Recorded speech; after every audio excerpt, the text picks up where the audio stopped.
Hello everyone, welcome to star I Q के YouTube channel पे आप सभी का बहुत बहुत स्वागत है।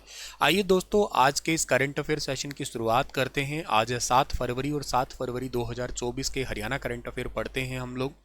वैसे आज के दिन रोज़ डे सेलिब्रेट किया जाता है, या यूं कह सकते हो आशिकों के नवरात्रे शुरू हुए हैं। तो आज पहला नवरात्रा है आशिकों का। ठीक है, खैर आइए सेशन की शुरुआत करते। कोई पेपर में आने वाला सवाल नहीं है, कोई सोचो कि ये पेपर में आने वाला कोई सवाल हो। ठीक है, खैर चलिए आगे बढ़ते हैं। और हमारा एनटीटी का बैच है, सार्थक बैच है, आप ले सकते हैं इसे स्टार आईक्यू एप्लीकेशन पे, जो प्रिपरेशन कर रहा है वो। और के साथ साथ जो है ना, एनटीटी के कोर्स के रिगार्डिंग अगर आपको कुछ पूछना है तो आप मुझे व्हाट्सएप पे मैसेज डाल सकते हैं।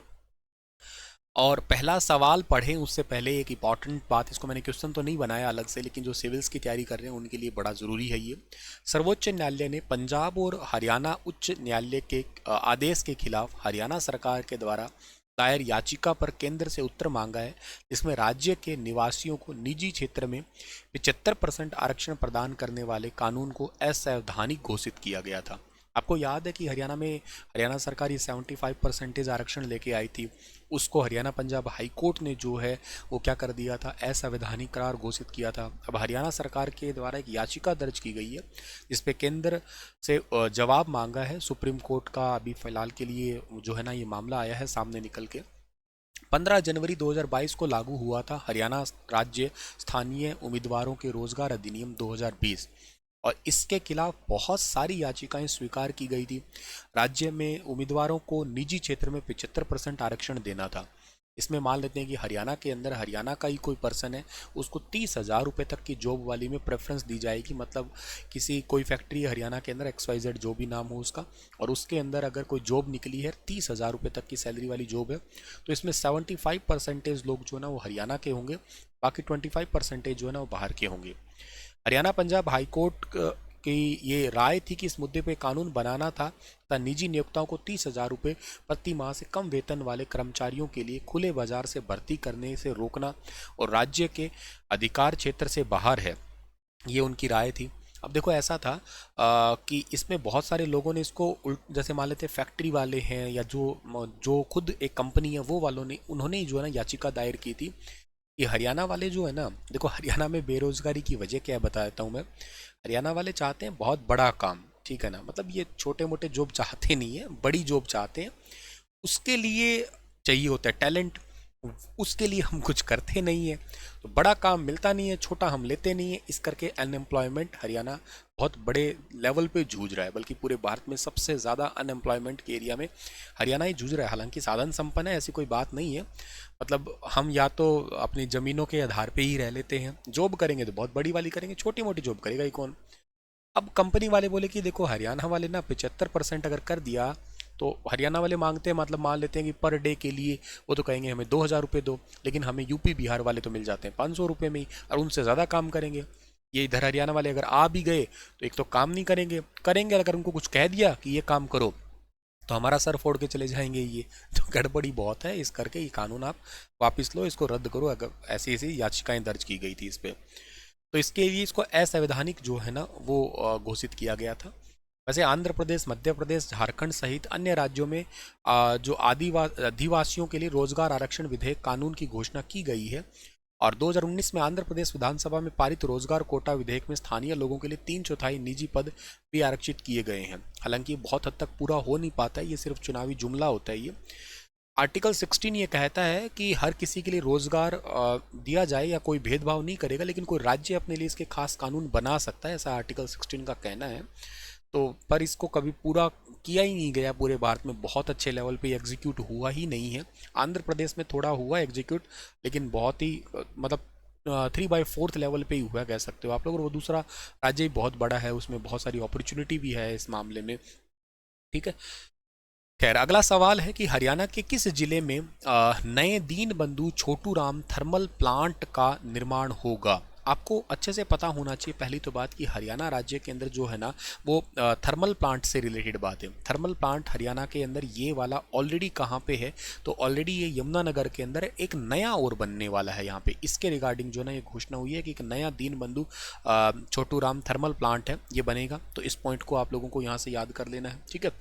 अच्छा सर, इसके बाद में अगली बात देखो, ये कितने मेगावाट यूनिट का होगा? 800 मेगावाट यूनिट की क्षमता का ये होगा। 57 महीने में ये पूरा हो जाएगा। ये बनाएगा कौन इसे? भारत हैवी इलेक्ट्रिकल लिमिटेड यानी कि बैल बनाएगा। 6900 करोड़ रुपए का टेंडर अलॉट किया गया है और हाई पावर परचेज कमेटी के अंदर मीटिंग में इसको फाइनलाइज किया गया है। इस प्लांट में अल्ट्रा सुपर क्रिटिकल यूनिट लगेगी। अभी तक सब क्रिटिकल यूनिट लगी हुई है। यह पहले लगी यूनिट से 8% ज़्यादा ही एफिशिएंसी की है। कोयले की खपत कम होगी और बिजली सस्ती बनेगी इसमें, और ज़्यादा बिजली बनेगी, प्रदूषण भी बल्कि लिमिटेड ही होगा यहाँ पे। और जबकि मौजूदा समय में यहाँ पे 600 मेगावाट का प्लांट है, 300 मेगावाट की 2 यूनिट यहाँ पे लगाई हुई है।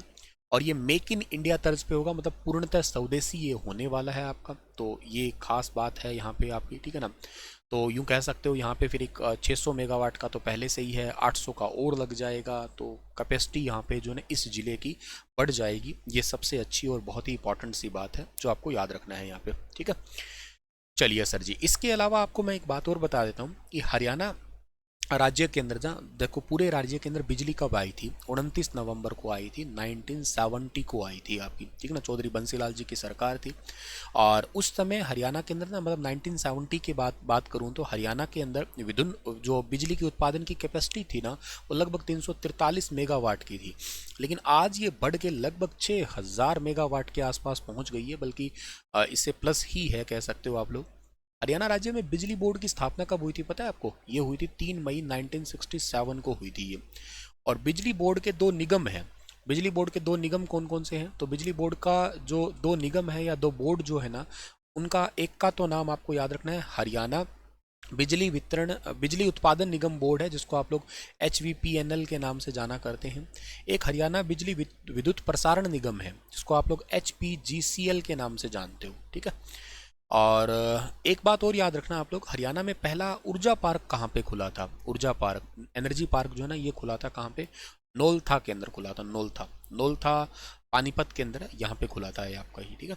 और इसके अलावा जो है ना, हरियाणा के अंदर रिन्यूएबल एनर्जी के लिए डिपार्टमेंट कौन सा है? वो है HREDA, ठीक है ना, Haryana renewable energy development agency बोलते हैं इसको। ये स्थापना कब हुई थी? 1997 के अंदर हुई थी ये। तो और पराली से बिजली बनाने का पहला कारखाना हरियाणा में कहाँ पे खुला था? ये खुला था करनाल के अंदर खुला था, ठीक ना। 1400 समथिंग मेगावाट की कैपेसिटी है उसकी। और हरियाणा में जो है ना, विंड एनर्जी मॉनिटर कहाँ से की जाती है? ये की जाती है पंचकुला से की जाती है, ठीक है। अगला सवाल कौन सा है? हरियाणा राज्य में किस योजना के तहत स्कूलों में दही परांठा दिया जाएगा? वाह, मुझे बहुत पसंद है ये, ठीक है। दही परांठा दिए जाएंगे हरियाणा में प्रधानमंत्री पोषण योजना के तहत, प्राइम मिनिस्टर न्यूट्रिशन। पहले ये मिड डे मील थी, अब इसका नाम प्रधानमंत्री पोषण आहार योजना हो चुकी है ये। और प्रधानमंत्री पोषण योजना के तहत मेन्यू लिस्ट में पौष्टिक बाजरा, चना और पौष्टिक खिचड़ी के साथ सब्जी, पुलाव जैसे चीज़ें हैं उनको भी शामिल कर दिया गया है। 1 से 8वीं क्लास तक के बच्चों को गर्म पका हुआ भोजन है वो दिया जाता है। 658 करोड़ रुपए का बजट है, उसकी मंजूरी मिली है। 2024 से 25 के लिए 658 करोड़ रुपए के बजट की मंजूरी दी गई है। और हरियाणा के अंदर जो हेल्पर कुक है, इनकी सैलरी कितनी है? 7,000 रुपये। 1,000 रुपये देती थी पहले सरकार। 400 केंद्र से सैलरी के लिए जो है ना वो मिलते हैं। तो इनके ये टोटल आपका ब्यौरा है। हरियाणा में लगभग 14,253 स्कूल हैं जिनके अंदर ये योजना को लागू किया जाएगा। 8,671 प्राथमिक स्कूल और 5,582 उच्च प्राथमिक स्कूलों के अंदर जो है ना, ये मिड डे मील या कह सकते हो प्रधानमंत्री आहार योजना के तहत बच्चों को भोजन दिया जाएगा। हरियाणवी पहलवान रवि कुमार दहियान ने Grand Prix de France Henri Deglane 2024 कुश्ती टूर्नामेंट में कौन सा पदक जीता है? ये पदक इन्होंने जीता है अभी हाल ही में, कांस्य पदक। आपको पता होगा रवि दहिया जो है ना कहाँ के हैं? ये नाहरी के हैं। नाहरी कहाँ पे पड़ता है? ये पड़ता है सोनीपत में पड़ता है। टोक्यो ओलंपिक में 57 किलोग्राम भार वर्ग में सिल्वर मेडल जीता था, लेकिन उसके बाद ये कोई गेम में इंक्लूड नहीं हुए क्योंकि ये चोटिल थे, चोट से ठीक हुए, तो अब ये जीत पाए हैं ये Grand Prix de France Henri Deglane 2024 wrestling के अंदर ये जीत पाए हैं। कौन सा? कांस्य पदक जीत पाए हैं, ठीक है। चलिए सर जी, इसी के साथ आज का सेशन तो इतना ही है। आज वैल्यूबल क्वेश्चन इतने ही थे और आपके लिए सवाल छोड़ रहा हूँ कि हाल ही में भारत के किस पीजीआई ने कैंसर का इलाज बिना कीमो के ढूंढ लिया है? बताना इसके बारे में विस्तार से। कल मिलता हूँ आपको मैं लेटेस्ट करंट अफेयर के साथ, तब तक हंसते रहना, मुस्कुराते रहना। Thank you so much.